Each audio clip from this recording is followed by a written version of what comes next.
minus 30 seconds. DeAndre Hopkins! Justin Jefferson, have a day! What a catch! C.D. Lamb! Only this guy, I think. I mean, maybe I'm trying to think of somebody else. And he hurdles his way into the end zone. Touchdown. Oh, it's snared for the interception by Kenny Moore! 2, 1, 0.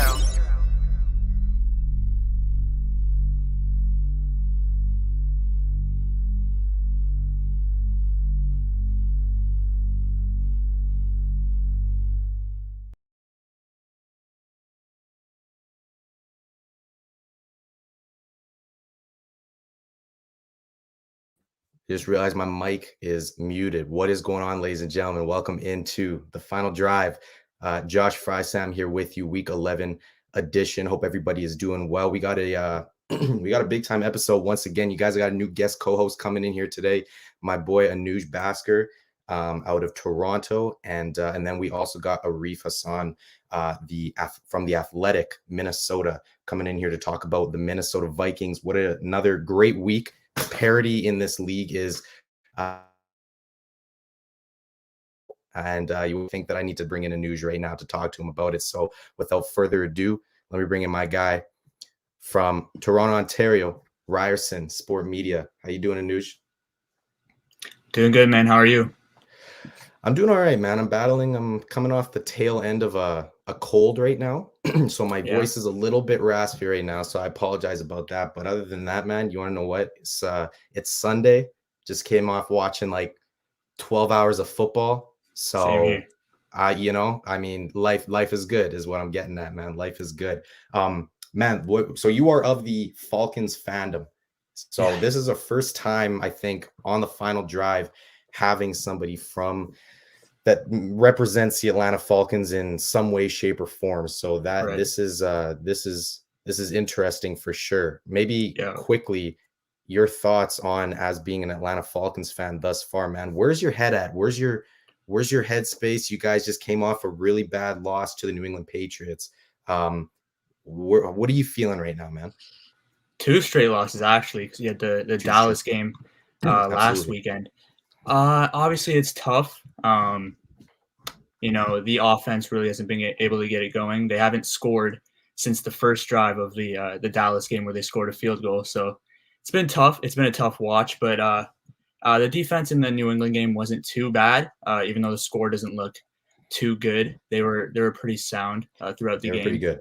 Yeah. But offensively, it's been a problem. Really ever since Calvin Ridley has gone on his sabbatical, and obviously losing Cordell Patterson in the New England game doesn't help as well. You really don't have that many weapons. You have Kyle Pitts, who's looked good so far, but when you're playing Belichick, he always takes away your number one target. We all know that. So other than that, they really didn't have anybody who could beat single coverage. And kudos to New England. They have a great defense. They're hot right now. Obviously, with the Bills losing earlier today, they're now first in their division. So, it's tough. But, me personally, I knew this was going to be a 1 to 2 year process. This wasn't going to be an overnight fix with Arthur Smith and Terry Fontenot taking over from Dimitrov, who kind of put the Falcons in cap hell. They really couldn't do much going into this season. But hopefully next season, they have 3 picks in the first 2 rounds with the Julio Jones trade. They'll have a little bit of money from what I've I've been researching their cap situation. They have a little bit of money this upcoming offseason, and with restructuring Matt Ryan's contract and maneuvering the cap, I think they can make some couple moves, and I don't think they're that far away from being a wild card worthy team. I think as long as Tom Brady's in the division, he has the division on lock. So with a couple moves on both sides of the ball, I think they can be a decent team going forward next year.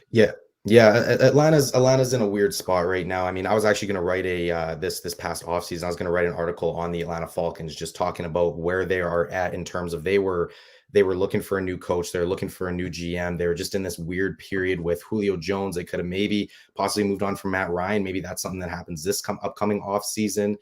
They had a lot of other guys, a lot of veterans. They were just an underperforming veteran team. Now they're in this weird transition period right now. So we'll see where the Atlanta Falcons go from there. But let's get into week 11. Let's talk week 11 here. So this Sunday, let's talk Sunday here. Again, like I said off the top, the parity in this league never ceases to amaze me.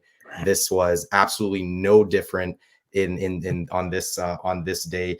Games that we won't be talking about, but that were stunners. Houston beats Tennessee, controls that game. Crazy. Indianapolis beats Buffalo. They routed them really.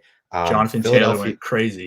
Jonathan Taylor is, and I want to get into him in just a second because somebody tweeted out saying, is Jonathan Taylor in the MVP conversation now? And although I think that's kind of ridiculous, I mean, the MVP conversation is so wide open right now. It is, I mean, it's maybe his name is worth mentioning considering we had Derrick Henry there just a couple weeks ago.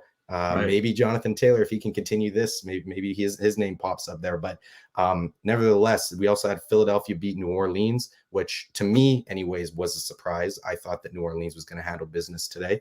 And even though they were down, they were a little bit beat up. And then Washington even beat Carolina and kind of rain down on the parade that was Cam Newton's homecoming. So and even Arizona beating Seattle. So Anuj, my question to you here right off the top is what surprised you the most this week? Before we get into actually recapping these games, what was kind of your biggest wow in week 11? Houston beating Tennessee. Coming off the 2 straight wins of LA and New Orleans, I thought Tennessee was going to come in and absolutely dominate Houston, just based off of how Houston's played ever since week 1. I don't think they've won a game since beating the Jaguars in week 1. And we saw the way that the Titans played against the Jets earlier on in the season, playing down to their competition. I thought they would rebound and learn from their past mistakes, but obviously that didn't happen. So I probably have to go with Tennessee being my biggest surprise of this week, losing to the Houston Texans. Yeah, that's tough, especially if you got I've mentioned this. I feel like I mention this every single week on this show, but I have the Houston Texans in a futures bet to finish last, have the worst record in the league. So them winning today in a game that I fully expected them to lose really does not bode well for that bet personally. But anyways, my biggest surprise here before we get into actual recaps is the Arizona Cardinals, honestly. And I think that I've made my case over the past couple of weeks for Matt LaFleur. Although slightly biased, you see 12 in the corner here. Although slightly biased, I really do. I really was very strong about Matt LaFleur being front runner for Coach of the Year with all the injuries the Packers have faced. But now, after seeing Arizona come off 2-1 now without Kyler Murray has missed his third straight game here. Cards are 2-1 without him. They're top of the NFC. Cliff Kingsbury. I think I'm ready to change at this very moment as it stands. I'm ready to change to Cliff Kingsbury as the Coach of the Year, as the front runner right now. Couple numbers to throw at you in the meantime here to back up my wow here is Colt McCoy over the past since Kyler Murray has been out. He's been managing games really well, man. 68 for 90 for a 75% completion percentage, 3 tugs, 1 pick, 684 yards, nearly a 100 quarterback rating. This guy's he's been managing games. Like he's not that's without DeAndre Hopkins. That's without Nuke, man. So like he's not lighting the world on fire by any means, but he's managing games and he's not hurting the Cardinals, right? I mean, they obviously had their stinker with Cam Newton coming to town last week, but besides that, I mean, the Cardinals have been really doing pretty well. And I mean, this is the same Colt McCoy, man, that was drafted to the Browns, man. We're talking Eric Mangini days. We're talking he was the bridge between Jake Delhomme and like Brandon Whedon. Okay, like you remember those names? Like, you kidding me? Brandon Whedon? I do. Are you kidding? There's so many though that you forget about them. Yeah, man. Seneca Wallace was in those days as well, back 2010. Like this is just some dark days for the Cleveland Browns. Jason Campbell. Jason Campbell. There you go, man. It's like, I mean, that is just all to say that backup quarterbacks are so important, man. Like we're talking about, that's why I loved when, for example, even last year when the New Orleans Saints brought in Jameis Winston, and even they had Taysom Hill as well, just in the event, like it did happen, Drew Brees got hurt, right, with the ribs. Now this year as well, this offseason, you saw the Buffalo Bills go and bring in Mitch Trubisky. the backup quarterback is just it has importance. There is value there to invest in your backup. I understand that, you have other issues and other areas to dedicate your finances to, but even if in this exact scenario you have your starting quarterback goes down for 4, 8, 12 quarters, if you can have a guy to just come in there and just kind of gap the bridge a little bit there, then and allow your team to float and not come out of the playoff race, I think that it's certainly worth it. Let's go on to the Sunday Night Football recap. We'll bring in Arif here in about 5 minutes time. But the Sunday Night Football recap here, Justin Herbert was, until that interception, I would say, even though it was just kind of batted down, Cam Hayward's having a heck of a year, career year. But Justin Herbert was having an MVP type game, and I really do think this was another MVP type showing for him. Another name to re-enter into the list here. What was your overall thoughts on Sunday Night Football tonight, man? This was a high-scoring game. NFL doesn't miss. What were your thoughts here on Sunday Night Football? This was one of the games of the year so far. When you asked me to come on, I was taking notes throughout the game, and when they went down 27-10, I was ready to come on here and be like, Pittsburgh needs to go get Deshaun Watson. Big Ben's done. And though I don't completely, I do think that they should go get Deshaun Watson in the offseason, or at least try. I like how Pittsburgh fought back in this game. I think Mike Tomlin, he does not get enough love as a head coach. When you talk about the best head coaches in the NFL, Belichick comes to mind, Andy Reid, Sean Payton, but Mike Tomlin has been the definition of consistency ever since becoming the head coach of the Steelers. He's been there 15 years, still hasn't had a losing record. There was a stat that they pulled up tonight that he's the fourth fastest head coach to get to 150 wins. He's a great head coach. You can tell the players love to play for him. But going to the Chargers, I like how Herbert responded to the pressure put on him. From the block punt is really where the game, the momentum shifted, and the way he responded, putting them up 14, and then when Pittsburgh came back, the long touchdown to Mike Williams to basically seal it, and then Joey Bosa took over the last drive for Pittsburgh. I like how he responded, and he just showed that he's one of the brightest stars in the NFL, and he's right up there with Mahomes, Dak, Lamar Jackson as the future of the NFL at the quarterback position. And I mean, we're not really surprised at this point. He's proven that he's legit. No doubt, man. Absolutely. I know my internet, I think, is a little bit, it's messing up right now, so I want to apologize. Hopefully it catches up here. But in the meantime, yeah, man, this was a really good game, like you said, a potential game of the year type game.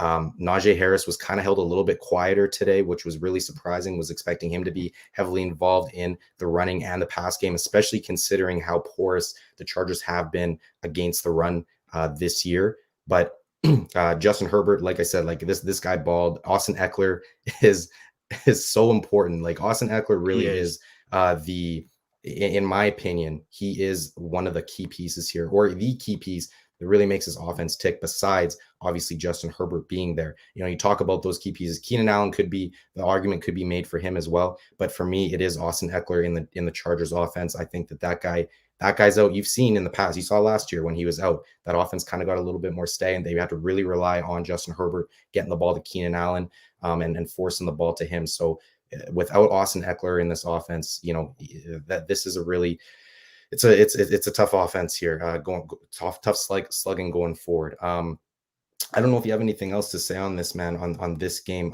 Maybe quickly before we bring in Arif, though, we did mention the MVP thing here, the MVP convo.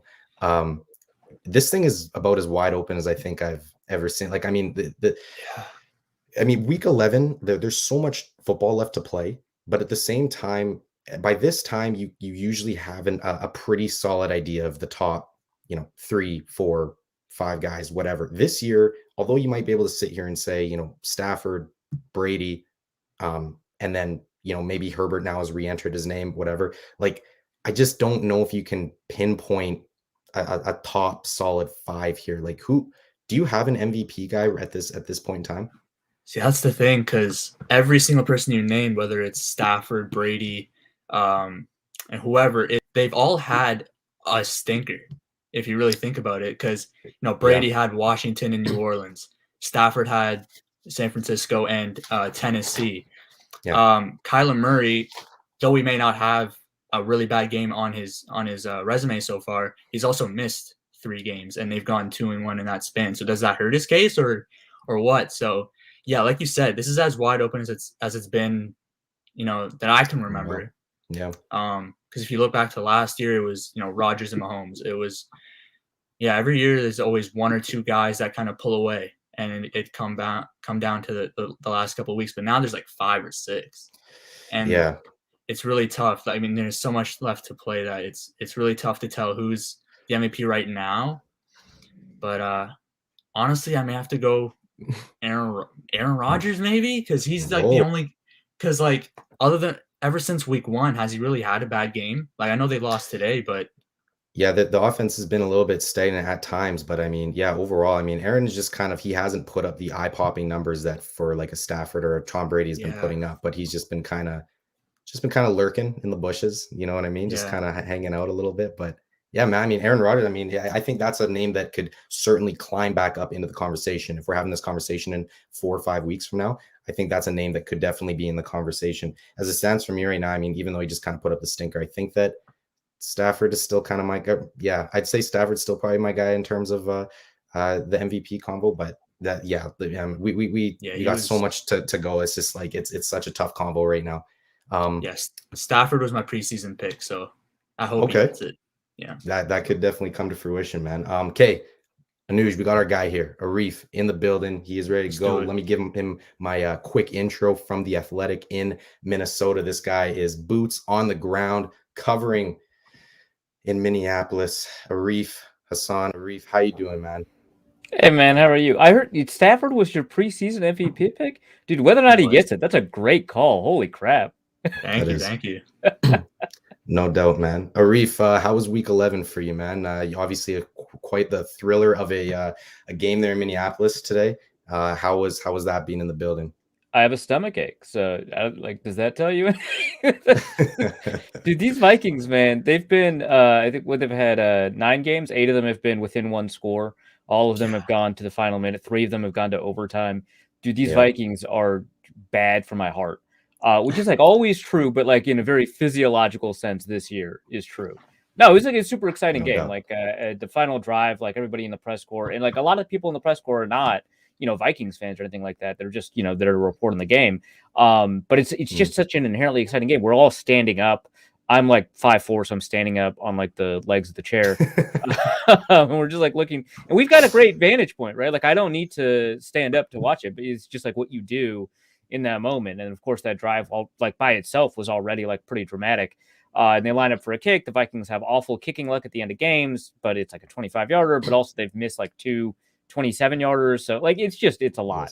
But yeah, absolutely exciting game. Super entertaining. I think for anybody watching, obviously if you're a Packers fan, you walk away from it kind of annoyed, but like incredibly entertaining game for sure.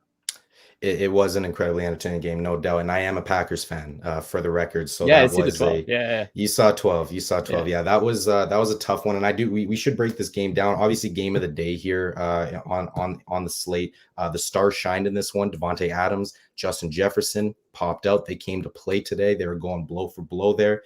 Takeaways for me, penalties for the Packers on the Packers end. Huge. This was very much so noted, at least on the broadcast. I don't know if you were able to, you probably knew coming into the game, Arif, but on the broadcast, very much noted the Packers are the least penalized team entering this game.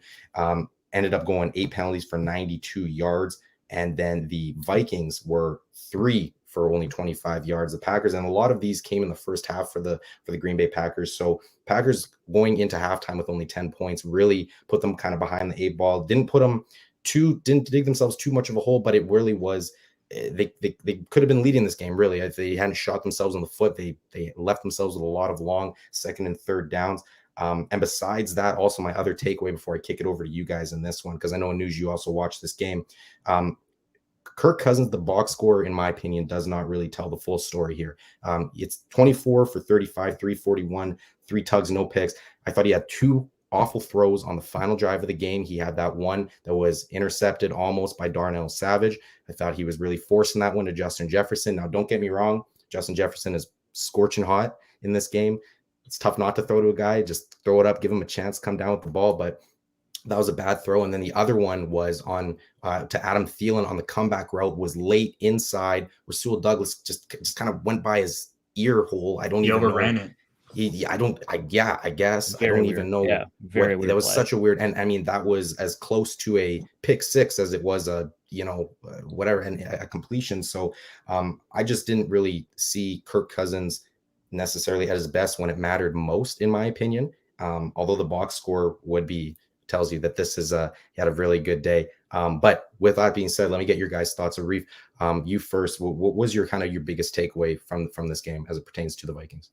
Yeah, sure. Well, just to remark on what you said, I think a lot of Vikings fans are going to be kind of annoyed when the PFF grades come out on Monday. I think they're going to take into account those two throws, and then also the throw that. I don't know how much PFF takes into account throws that are taken away by penalty, right? Like the roughing the passer penalty that was also a Darnell Savage pick, one that he actually held on to, right? Yeah. I honestly thought that other Darnell Savage pick probably should have counted. It's very weird, right? Because Packers Twitter did as well. Right. Yeah. And I get the call either way. There were a lot of 50-50 calls in this game that just happened to go against the Packers in this game. So I can understand Packers fans feeling like a little bit aggrieved by the refs. But I mean, in Vikings-Packers matchups, I feel like it's kind of an unusual feeling for Packers fans to feel aggrieved by the refs. I think for the most part, Vikings fans have felt a little bit treated a little bit less good by referees in these matchups. So, maybe shoes on the other foot. I don't know. But not a great game, I think, for the refs. Not a great game for the Packers in regards to the way the refs handled that. But yeah, I think with Cousins, one other additional bit of context, though. So I agree that those throws were not very good. But one additional bit of context is that Cousins was under an extraordinary amount of pressure. I think he was under pressure. PFF will end up having it like 39, 38% or something like that. But he also did a good job getting rid of the ball before pressure arrived. I mean, the offensive line played very poorly against a depleted Packers pass rush. Like, honestly, the fact that the Packers didn't have Rashawn Gary, they haven't had, Zadarius the whole year. So they only had really Preston Smith. I mean, I really like Dean Lowry as a player, but you just can't have him anchor your pass rush that way. And the way Preston Smith has been playing this year, I didn't expect him to have the game that he had in this game. And so that pass rush just wasn't really enabled for the Packers, and still the Vikings offensive line did a very bad job. And so Cousins was under pressure a lot. And so I think that given that context, I think that there is, I think, a little bit of positive to take away from a lot of those negatives. I think that you're just going to find a lot more of those turnover-worthy plays in high-pressure situations like that. So I think I want to give Cousins a little bit more credit. But yeah, he wasn't anything like an elite play. I think you could find 3 or 4. I think even Aaron Rodgers, you could find 3 or 4 players that played quarterback this week that were better than Cousins for sure, despite him having the second or third best statistics of the week. So certainly that plays. But I think that a big part of why the Vikings were successful in this game is because they tasked Cousins with making those explosive plays that sometimes come with a little bit of risk on those picks. And so the fact that Cousins has been fairly conservative for the middle of the season, the beginning of the season, he was conservative, but that was by design. He had to get rid of the ball really quickly. That was part of the play calling sheet, and it worked for them. In the middle of the season, they tried more deep shots, and Cousins wasn't throwing them. And that really hurt the offense in a big way, and he was inviting pressure and not getting rid of the ball. It was pretty bad. This game was a pretty decent mix of that. Cousins took a lot more risks. They happened to work out. Very explosive playmaking. It's the only way you're going to get a 160-yard game, 169-yard game from Justin Jefferson with the 3 rushing yards for Jefferson as well. And then also another 37 yards that he got on a defensive pass interference, which honestly Jefferson, I thought, played poorly and got a little lucky that DPI was committed on that play. And so that explosiveness was a big part of the reason that the Vikings were as successful as they were, that Cousins was willing to throw it deep, and that the Vikings were willing to package plays together that would encourage him to throw it deep. And the Packers were kind of inviting it too with their coverage. They usually kind of float safeties a little bit higher. They usually don't leave as much up to one-on-one coverage, especially against a receiver group this talented. And so the Packers were kind of inviting it, but they also know that the Vikings love to run the ball. And so, you kind of have to pick your poison there. So the Vikings took advantage of that with some explosive playmaking, and it certainly showed out. Yeah. Dalvin Cook was very much kind of kept under wraps for a lot of this game. Of course, he did break a couple of a couple of little bursts type things, type runs, but for the most part, Dalvin Cook definitely wasn't didn't allow him to get really that train rolling. I think I counted 5 plays over 20 yards. So to your point, this Vikings offense was really kind of making a lot of chunk plays happen. Anuj, I'll turn it over to you, man. What was your kind of biggest takeaway from this game? I mean, like you said, Josh, Kirk Cousins, though his stat line does look really good, he did have some questionable throws on the final drive, and obviously the interception that got called back because of the roughing the passer. But I want to give him some credit as well, because the Packers defense came into this game hot. You look at the past few weeks, they shut out Seattle last week. I know it was Russ's first game back, so maybe he was a little bit rusty, but they still did do that. Holding the Chiefs to 13 points was impressive as well. So I want to give Kirk Cousins a little bit of credit. Justin Jefferson, Adam Thielen as well. They played great today. And also it shows just how much firepower the Vikings have and how they've kind of underperformed up to this point. They've been very up and down, very inconsistent. But this game really showed that they have just as much talent as anybody else does in the NFC. And, they're right in the thick of it for the wild card race. And if I was a divisional leader right now, I wouldn't want to play them in the first round if they were to get that 7 or 6 spot. I mean, compared to the other potential 6th and 7th and even 5th seeds, the Eagles, they're hot. They found the run game finally. Yeah, I guess. Yeah. Eagles. I don't know if I love the Eagles. Yeah, they're exceeding my expectations this year. I mean, I thought I'm on record saying the Philadelphia Eagles, they're in rebuild mode. They are going. I mean, they're all the best for Jalen Hurts. If Jalen Hurts has success, I'm happy. I need more to believe it happening, but I do want it to happen. Right. Absolutely. I'm in the exact same boat as you, man. Absolutely. Arif, okay, so even though time is kind of flying by here, so let's try and sneak in a couple more questions with you here. I want to ask about Mike Zimmer here. What's kind of the feeling right now in Mini there? Is Mike Zimmer's job in jeopardy as we all kind of think it is to be? And if so, what do you think needs to happen in order for Mike Zimmer to return next year? Every time Mike Zimmer's job is in jeopardy, or every time there's a rumor that it might be in jeopardy, he just wins some really important games and saves his job. And you're like, well, can't fire him. Beat the Saints in the playoffs. What are you gonna do? So it's tough. Mike Zimmer has a .580, I think, career regular season winning percentage, which is 7th highest in the NFL among active coaches, and one of them is Mike McCarthy. So obviously that doesn't count. And so it's tough to find a better coach than Mike Zimmer, right? And so that's kind of the reason that he's been able to kind of stay. It's a little bit like the Marvin Lewis issue, although I think people have a lot more faith in Zimmer than they did in Lewis.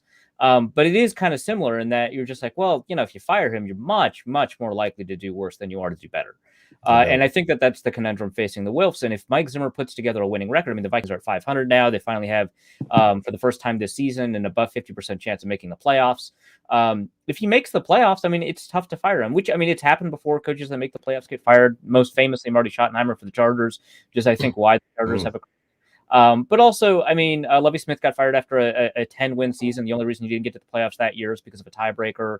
The Titans won a playoff game and fired their coach, and it was the right move too, right? Vrabel's doing all right. So it is possible to fire a coach after getting to the playoffs and indeed even winning in the playoffs, but it is very rare. And I think the Vikings, the Wilfs want to be one of those organizations that has stability at coach, right? They want to be, the Maras, they want to be the Rooneys, they want to have that kind of stability. And of course, the way to get that stability is to hire good coaches. It's not to stick with coaches forever. But I think that they see a good coach and it's really difficult to let go. So I think that, if the Vikings crater from here, which, they're the Vikings, they could do anything. They could go on a weird hot streak. They could crater. They could do anything, right? They could do anything but get the top 2 picks. It's the only thing they can't do. But, if they do crater, it's on the table, right? That Mike Zimmer gets fired. And what's really weird about that is that it's probable that at the same time Rick Spielman, the general manager, also gets fired. But the reason that you would fire Mike Zimmer is because that they've been underperforming the enormous amount of talent that they have on the roster. Well, how'd they acquire that talent? Well, through a combination of Mike Zimmer and Rick Spielman. So it's like a very kind of interesting, like, well, they've got a lot of talent, but they didn't succeed. But the guys that created the talent, it's a tough situation. So it's certainly, I think that he's on the hot seat. It's just gotten a little less warm. There have been, for the record, no indications from the Wilfs that Mike Zimmer's job is in any sort of jeopardy at all. But you kind of get the feeling sometimes, and I think that if he had lost the last two instead of won these last two, I mean, after the Dallas game, it really felt like it was inevitable. But if he had lost these last two, you'd think there'd even be a midseason firing, which the Wilfs have done, but they don't like doing. Right. Yeah. I mean, as a Packers fan, as a fan, I wouldn't be upset if Mike Zimmer wasn't in my division anymore. As a person, absolutely would that sucks if he were to lose his job. But yeah, I have the utmost respect for Mike Zimmer as a coach. Nuj, I'll turn it over to you, man. Go ahead with the question if you want. Going forward in this season, what do you look at? What do you find the Vikings' identity to be? Because obviously you have Dalvin Cook. He's one of the top running backs in the NFL, but you also have Jefferson, Thielen, Conklin's come on as a pretty good tight end. What do you see as their identity going forward? I think that they're gonna want to be the 2019 Vikings, maybe a more successful version, obviously, but that was a team that didn't throw the ball a lot, but when they did throw it deep. They like to be a play action team. They like to have shot plays, but they primarily ran the ball, and they only threw the ball when they felt it was kind of necessary. And one of the reasons that they went after Kirk Cousins in free agency is because Mike Zimmer has a vision of what he wants his offense to look like. Is that if you throw the ball, it better be worth it. It better be kind of one of these deep shots. He loves Teddy Bridgewater, but he's absolutely not that quarterback. And obviously with the injuries with Case Keenum, with Teddy Bridgewater, they wanted a quarterback that they felt could, hit those deep shots off of play action. Well, who's one of the best play action quarterbacks in the NFL? It's Kirk Cousins, especially, coming into that 2018 season. And Kirk Cousins is a really good deep ball thrower. I think he tends to finish like top 10 every year in deep ball accuracy, even though he's got this reputation for being like this game manager that throws short. He's done it this year, but primarily he's a very good deep ball thrower. And so they want that offense to be, run the ball, and when we throw it, it's going to be for luck. And they did that with Stephon Diggs and Adam Thielen. They've got a potentially better deep threat, maybe not a better receiver, but a better deep threat versus Stephon Diggs and Justin Jefferson. And so I think that that's kind of who they want to funnel their offense through. They want it to be a Dalvin Cook offense first, and then a Justin Jefferson offense second. And then you happen to have, Adam Thielen there as well. Just not like a bad happen to have kind of guy. And so I think that that's the offensive identity they want. I don't know if that offensive line is going to give them that capability. I mean, you saw how they ran the ball today with 3.9 yards a carry or something. Kind of disappointing like that. I think his longest run was like 13 yards. Right. Yeah. And for a home run hitter like Dalvin Cook, who tends to take a couple of losses, that's not great. So I think that that's who they want to be. I don't know if that line is going to let them be that. Arif, we had Donovan Bennett on from Sportsnet a couple weeks ago, and had another buddy of mine, Jelani, and we were kind of talking about Donovan ended up going on this rant about Kirk Cousins, and it was kind of a funny clip. But he said, does Kirk Cousins have a signature moment in the NFL? And I want to toss that question over to you, Arif, because we kind of were joking about Kirk Cousins. His signature moment in the NFL was, you like that. And honestly, I was kind of trying to seriously think about, does he have a signature moment? I can't remember if he had. Does Kirk Cousins have a signature moment? I think if you ask fans around Twitter, you're going to get a bunch of different answers, which tells you that the answer is basically no. No. But the most common responses you'll get are twofold. One, from his time in Washington, when he kneeled when he meant to spike. So not good, right? And the second is probably the overtime playoff drive against the Saints to win the game, throwing to Kyle Rudolph in the end zone. For some reason, that just hasn't stuck as kind of a pop culture moment for him as it did, as the Minneapolis Miracle. And Minneapolis Miracle with Case Keenum, I mean, that was not an amazing throw, right? It was a little bit off, but the way the Saints played it and the way Stephon Diggs played it, they took advantage of the fact that it wasn't a very good throw. And, it's like this whole kind of moment, right, in the middle of this magical season. 2019, not a magical season at all, right? It was just like a gutted out, we've made it to the playoffs, we're missing an arm and a leg, let's figure this out. And the game was characterized by like some really incredible defensive performances from like Andrew Sandeo and Everson Griffin and a bunch of other kind of Vikings players that don't really kind of move the needle as much. And so they do go into overtime, and Kirk Cousins leads this touchdown drive. He throws to Kyle Rudolph in the end zone. It's a fade. It's a great throw. The atmosphere of the stadium went from cacophonous to silent like really quickly. It's like the air got sucked out. It's this incredible moment for me in the stadium. But it hasn't stuck, I think, as a thing people point to, which I find kind of interesting. And it may just be because that moment runs kind of counter to the Kirk Cousins narrative in a sense that, you know, he doesn't win in clutch situations. He doesn't win in big games. He doesn't win in prime time. And while those arguments are largely like true and maybe unfair, but they've largely been true statistically, the fact that a moment exists contra to what the story surrounding the player is, I think is one of the reasons that moment doesn't persist, right? Like Keenum, you know, during that year, Zimmer was saying stuff like, yeah, he's got brass balls and man, he's living with a horseshoe, right? Over his doorway, right? Like Keenum was just taking chances. He was taking shots. He was doing everything he could and winning in the most improbable ways. And so of course his big moment, and it's probably going to be his career moment because he's not like a good quarterback. His big moment is going to be one of those elements of him just taking a crazy shot. Didn't really seem like a very good throw. It ended up being, it fits perfectly who Keenum is. Whereas Cousins is like biggest moment, his huge win, his overtime drive to win the game is not a part of the narrative of who Kirk Cousins is, right? Like if Tom Brady has that drive, you'd be talking about it among the list of things that he's done late in games and in overtime to win, right? But Cousins is just like, yeah, man, he loses a lot of close games. Here's one he didn't, you know? Yeah. Arif, let's I want to get you out of here right away, but I do have two other questions for you, and one of them is actually going to be for both of you guys. If we just get both your guys' thoughts real quick on this. Pass interference. So today in this, I don't know if you guys remember this play, Darnell Savage versus Justin Jefferson. There was a pass interference call deep down the field. Darnell Savage went to go.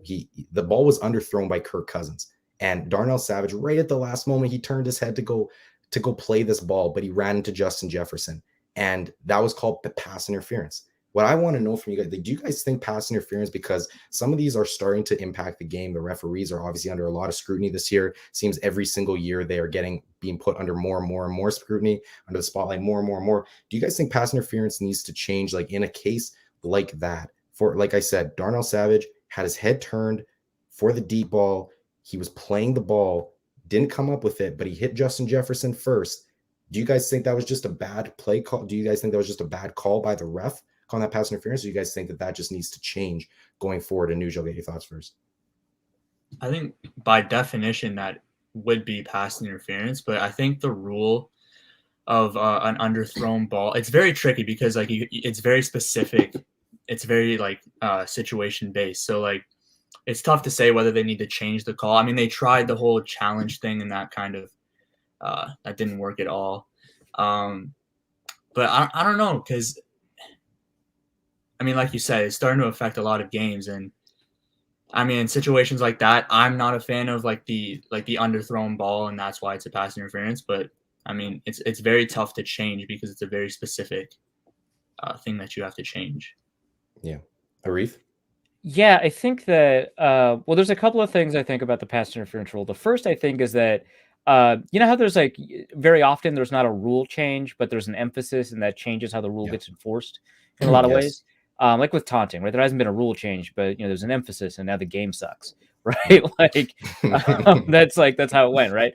I kind of like a reverse emphasis would be nice, like a one that emphasizes the catchable pass portion of pass interference, which wouldn't solve some of these like underthrown, especially the Carson Wentz underthrown pass interference DPI.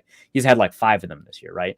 That doesn't solve all of them, right? But I think that would kind of resolve a number of them, especially the ones that occur in the end zone, which are like nuts to me. That like you get to move 40 yards to the 1 yard line because the ball got thrown like way out of bounds. Like it's not catchable.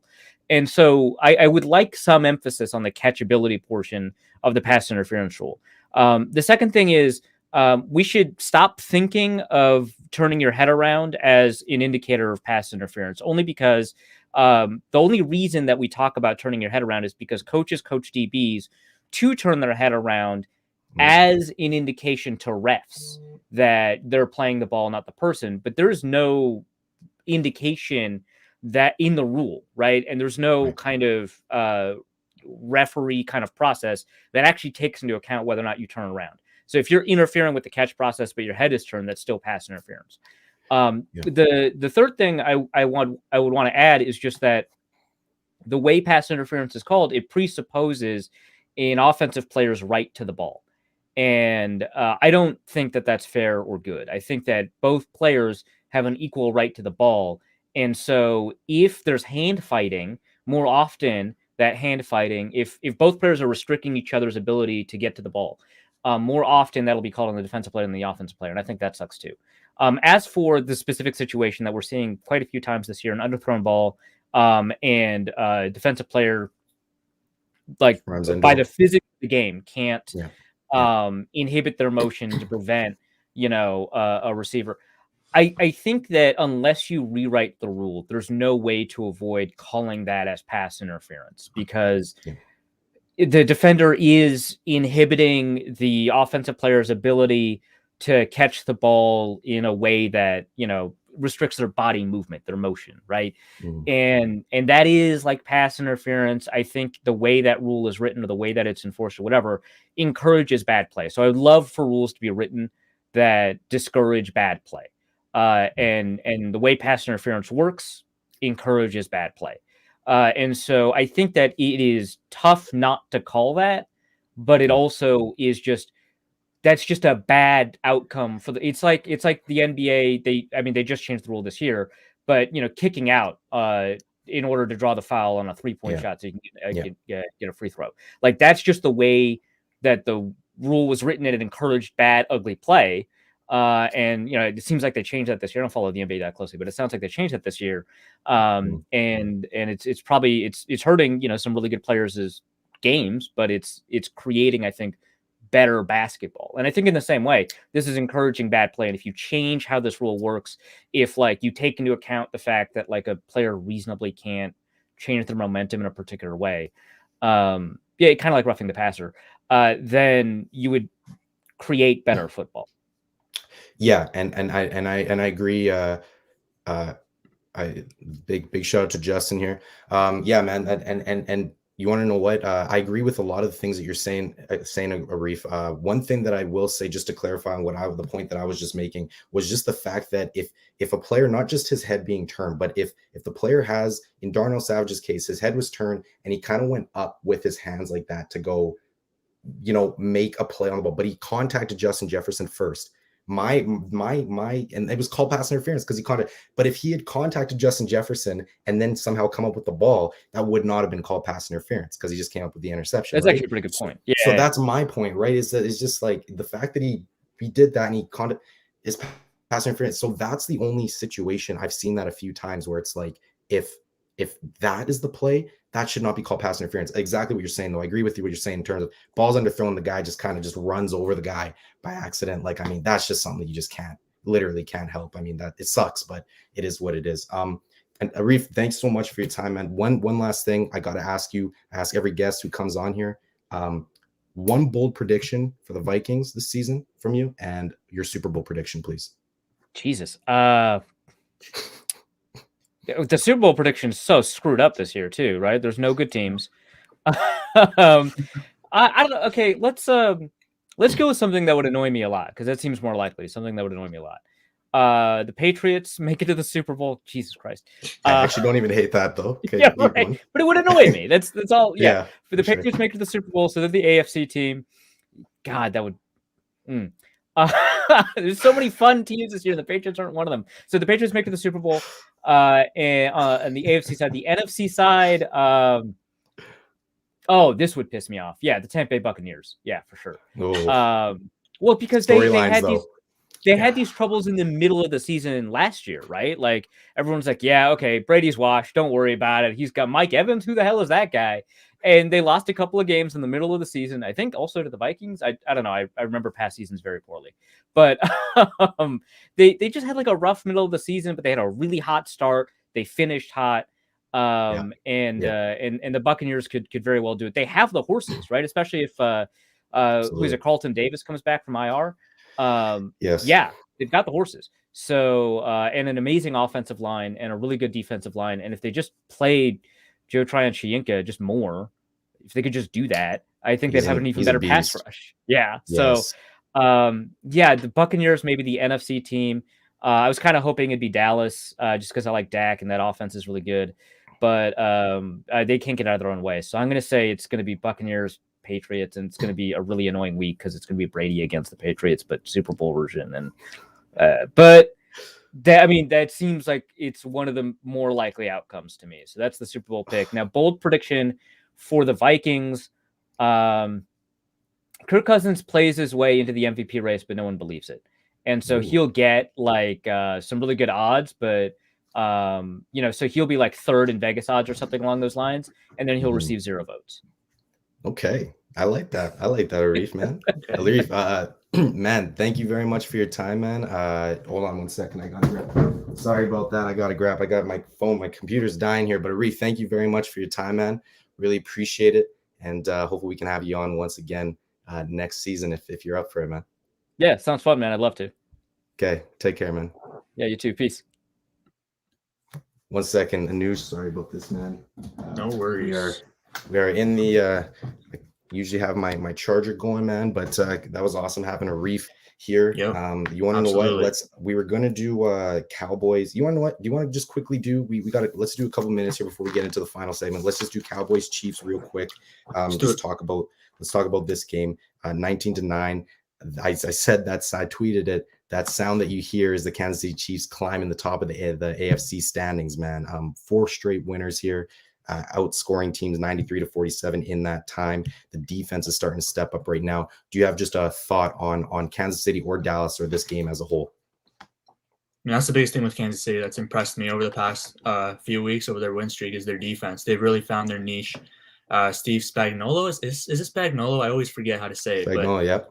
Yeah, he's doing a great job calling that defense. And I also want to give credit to the Dallas defense. After the first couple of drives in that game where Kansas City got ahead, they really clamped down.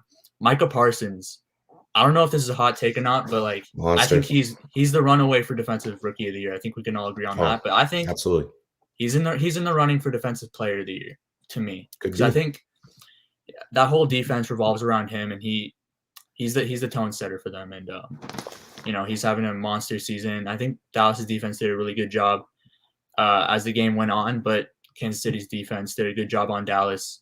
Dallas was missing some pieces, obviously Cooper and CD now. COVID. Yeah, CD Lamb with a head injury. Mm-hmm. So they play on Thanksgiving this upcoming Thursday. So we'll see, who's healthy and who's not. But I think they'll be fine long term though. Dallas will. Yeah. I'm sure they're gonna make some noise come playoff time, man. They're gonna be a team that wants to play come January. For sure. To your point though, you mentioned Micah Parsons now has the most sacks by a rookie in Cowboys rookie history with 9 now. And yeah, man, I mean, to your point, I mean, Micah Parsons is now one of these linebackers that the Dallas Cowboys have drafted in recent memory. You remember Leighton Vander Esch and Jalen Smith being drafted. Both of those guys, very highly touted picks, but Leighton Vander Esch kind of had a little bit of neck injuries that we've now seen reappear in his career. And then also with Jalen Smith, he had some knee injuries, and now that's kind of obviously showing up in his play in terms of how slow he is on the field now. He used to be, well, he's still a fast guy. He's kind of still a Jerry, but he's just not quite all there. And I think the injuries kind of have a little bit to do with that. So now the Cowboys finally drafted a linebacker who, to my knowledge anyways, doesn't have any injury history, seems to have a clean bill of health, and he's ready to rock. Okay, man, final segment here for tonight's show. This is kind of a fun one. This is an exercise that I like to do no matter what sport I'm talking about, no matter what podcast I'm doing or show that I'm doing. And it's called Guess the Player. And basically what we're going to do, and why I love it so much, is because it kind of puts we get caught up in fantasy, we get caught up in all these different numbers and stuff like that, but we don't take a second to just realize or appreciate how good of a season that a player might be having, and so or bad of a season that a player might be having. So With that being said, I'm going to give you 3 clues. If you can't guess the player who I'm talking about, I'm going to give you a bonus clue, and then you can guess off that. All right. So first guy up, this player has 59 receptions this year. 660 yards. So he's having a pretty nice year so far. 2 touchdown catches as well. Who is that player? Wow. Okay, I'm so I'm not being easy on you either here, doing man. A lot of these, stats, honestly, okay. when I was coming up with these are I was kind of like, okay, do I be nice to Anuj or not? And I decided to be mean. I'm gonna be honest with you. That's a I can give you the tough one. bonus. I can give you the bonus clue. All right, give me the bonus clue. Bonus clue is, and this might give it away, this player's been traded 3 times in his 8-year career. 8 years, so we're going back to 2013. Once again, I'll read off the stats. Oh. 59.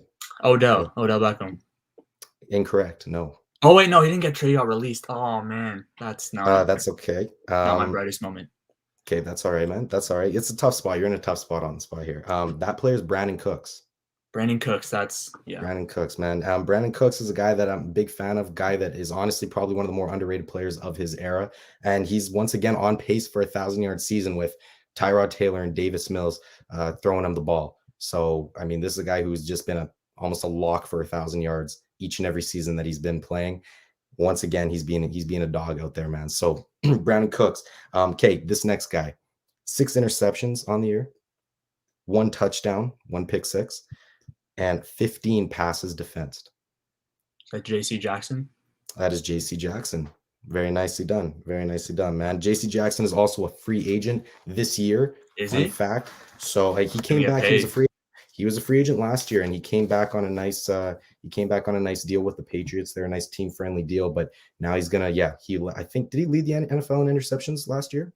I think he might have. No, Howard had 10. Remember? Howard did. You're absolutely right. Yeah, he was near the top though. I think he had 9 picks last year, so I thought he was going to get paid last year, but this year, yeah, J.C. Jackson is going to be one of those guys to secure the bag for sure. He'll be one of, if not the highest paid corner in the NFL after this offseason. Okay, we got 4 guys we're going through here. So this guy number 3, this player has appeared in 9 games thus far this season. He has thrown for 2,109 yards, 2,109 yards. 8 touchdown passes to 6 interceptions. Daniel Jones? No. I'll give you the bonus clue. This player, it's actually pretty embarrassing. This player hasn't won a game since January 9th of this year. And this player also has not won a regular season game since December 11th of 2020. What? Who is this player? This is a quarterback.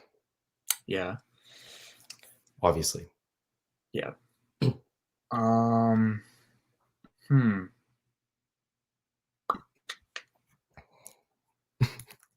give you the answer. It's okay. Jared Goff.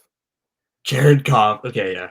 Jared Goff, man. Sense. This guy has almost gone.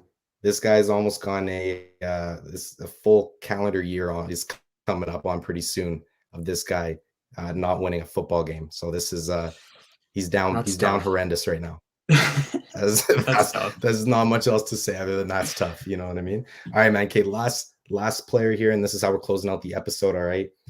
This player entered this week. Okay, this player entered this week 12th in receptions with 58. He also had 7 touchdown catches entering this week, tied for 4th in the NFL. And he also was 9th in targets with 91. Take a shot in the dark. Is that Chris Godwin? It's not Chris Godwin. Pretty good guess, actually. I'll give you a clue here. He was traded this season. Off season or during the season? He was traded this season. Okay. Ooh. Yeah, I don't think I'm gonna get it. This is Zach Ertz. Ertz, okay. Yeah. And you want to know 7 touchdowns? He scored 2 more today. So he is at 9 touchdowns on the season.